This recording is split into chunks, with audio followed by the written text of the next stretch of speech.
Hello everyone, good morning সবাইকে and welcome back to my channel Munas lifestyle 516। তো আমার নতুন একটা ব্লগ ভিডিওতে তোমাদের সবাইকে জানাই অনেক অনেক ওয়েলকাম। আশা করি সবাই খুব ভালো আছো আর সুস্থ আছো, আর আমিও খুব ভালো আছি। এখন বাজে ভোর 5টার, আমাদের বাড়িতে এখন খাওয়া হচ্ছে চা। নিশ্চয়ই ভাবছো তো যে এত ভোরে ভোরে উঠে কেন চা খাচ্ছি সবাই মিলে। দেখো, এত ভোর নয়, আমরা কিন্তু আরও অনেক আগে থেকেই উঠেছি। সেই 4:30 থেকে, আজকেও কিন্তু সেই 4:30 থেকেই ঘুম থেকে উঠতে হয়েছে, কারণ এবার সবাই চলে যাবে মাঠে। দেখো এখন যা গরম পড়েছে, আর এই রোদে মাঠে কাজ করা কিন্তু খুবই কষ্ট। তাই জন্য ভোর থেকে উঠেই মাঠে চলে যায়, আর এত রোদে তো কাজ করতে পারবে না, তাই তাড়াতাড়ি মাঠে চলে আসে। তো সেই জন্যই ভোর ভোর উঠে সমস্ত কাজবাজ সেরে নিতে হয়। আর তারপরেই দেখো চা খাচ্ছি। আর আমার মেয়ে, দেখো মেয়ে তো শরীরটা ভালো নয়, তোমরা সবাই জানো যারা আগের ব্লগ ভিডিওটা দেখেছো। তাই আমার শাশুড়ি মা তাড়াতাড়ি ঘুম থেকে উঠে পড়েছে। তাই আমার শাশুড়ি মা আমার মেয়ের পা টিপে দিচ্ছে। এই দেখো দেখো আমাদের বাড়িতে তো 4জন, কিন্তু চা হয়েছে মাত্র 3 কাপ। কেন বলো তো? কারণ আমার শাশুড়ি মা না এই লেবু চা খান না, উনি দুধ চা খান। তাই জন্য বাকি আমাদের 3জনের জন্য হয়েছিল লেবু চা। আর আমার সকালবেলাটা লেবু চা খেতেই খুব ভালো লাগে, যেহেতু দুধ নেই তাই বলছি ভালো লাগে, কিন্তু আমি দুধ চাটা খেতেই বেশি ভালোবাসি।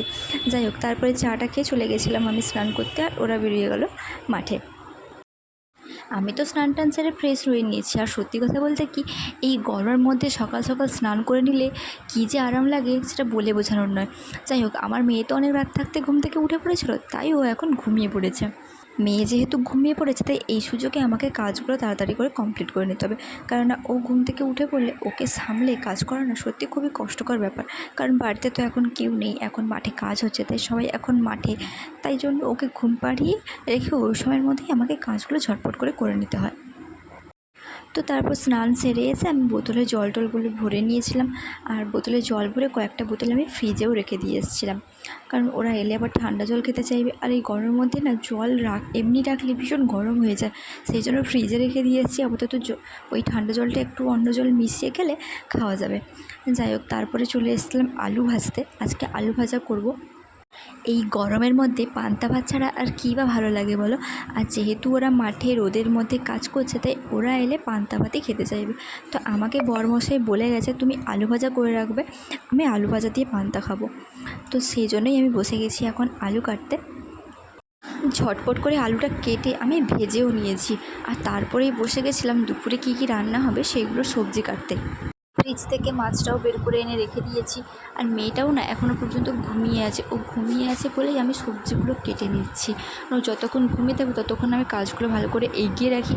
তাহলে ও উঠে পড়লে আর কিছু করতে দেয় না, সবসময় কোলে বসে থাকে, না হলে ওর কাছে বসে থাকতে হয়।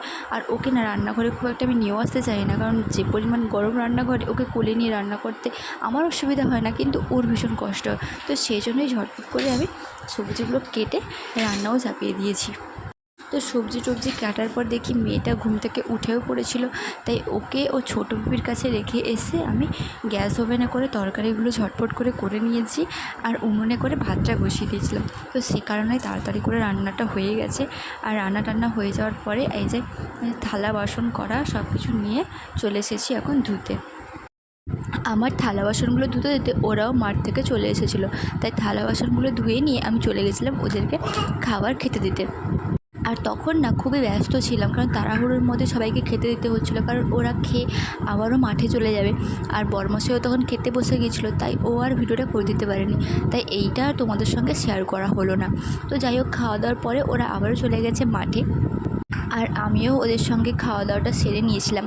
আর তারপর মেয়েকে স্নান করিয়ে ওকে খাইয়ে দিয়েছি। ও এখন বসে খেলছে, আমার কাকা শ্বশুরের ছোটো মেয়ে আছে ওর সঙ্গে। আর তারপর চলে এসেছিলাম আমার কয়েকটা জামা কাপড় আর মেয়ের কয়েকটা জামা কাপড় ধুতে। তো ওগুলো কেচে ওগুলোও মেলে দিয়েছি। এখন বাজে সকাল 11টা। আমার তো রান্নাবান্নার সমস্ত কাজ শেষ হয়ে গেছে। তো আমার অবস্থা একেবারেই শেষ, মানে গরমে ঘামে একদম ভিজে গেছি।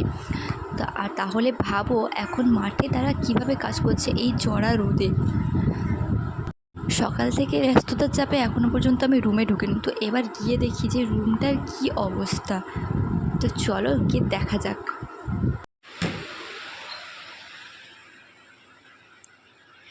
এই যে দেখো আমার রুমের অবস্থা। তোমাদের কাদের কাদের বাড়িতে এরকম একটা চেয়ার থাকে রুমের মধ্যে আমাকে জানিও তো। আর আমাদের ঘরে এই চেয়ারটা কোনো দিন খালি যায় না। আমি যদি এক্ষুনি চেয়ারটা খালি করে দিই আবার এখনই ভর্তি হয়ে যাবে। তো চলো রুমটাকে আগে ভালো করে গুছিয়ে নিই। তোমরা আগের ব্লগ ভিডিওগুলোতে দেখেছো যে এই শাড়িটা পরে আমি গেছিলাম ননদের বাড়িতে।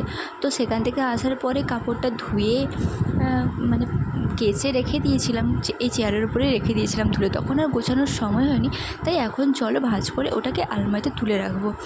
আর আর এই শাড়িটা না দিয়েছিল আমাকে আমার বড় মাসির বাড়িতে, কারণ আমার তো কোনো ভাই নেই, আমার 2 বোন, আমি আর আমার দিদি। তো ভাইফোঁটা আমি আমার মাসির ছেলেকেই দিই, ও আমার থেকে 1 বছরের ছোট। তো ওকেই যেহেতু ফোটাতি, তো বিয়ের পরে এটা ছিল সেকেন্ড টাইম, মানে সেকেন্ডবারে এটা দিয়েছিল। তো প্রথমবারে অন্যটা ছাড়ি দিয়েছিল, সেটা তোমাদেরকে অন্য একদিন দেখাবো। আর এটা দিয়েছিল দ্বিতীয় বছরে। চেয়ারে অনেক জামা কাপড় ছিল, ওগুলোকে যাই হোক ভাঁজ করে সব তুলে রেখে দিয়েছি। আর তারপর না দেখি ঘরে অনেক ঝুল হয়েছে, মানে মাকড়সার ভাঁজ ঝুল। যেহেতু আমাদের ঘরটা এখনও পর্যন্ত রং করা হয়নি না, তাই কেমন একটা লাগে, আমার তো কেমন একটা লাগে।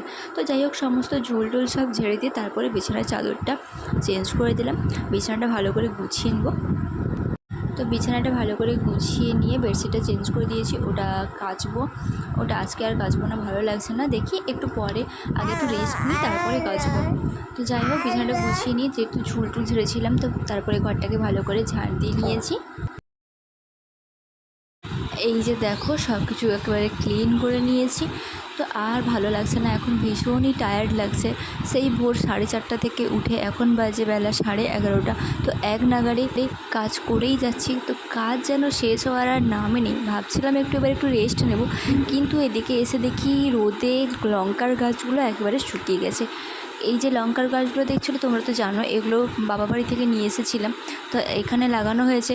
আর রোদে গাছগুলো একদমই শুকিয়ে গেছে, তাই লঙ্কা গাছগুলোকে তো এখন একটু জল দিয়ে দিই, জল নিয়ে তারপর না হয় রেস্ট নেব। তো আজকে ভিডিওটা এ পর্যন্তই। কেমন লাগলো অবশ্যই কমেন্ট করে জানিও, অবশ্যই চ্যানেলটাকে সাবস্ক্রাইব করে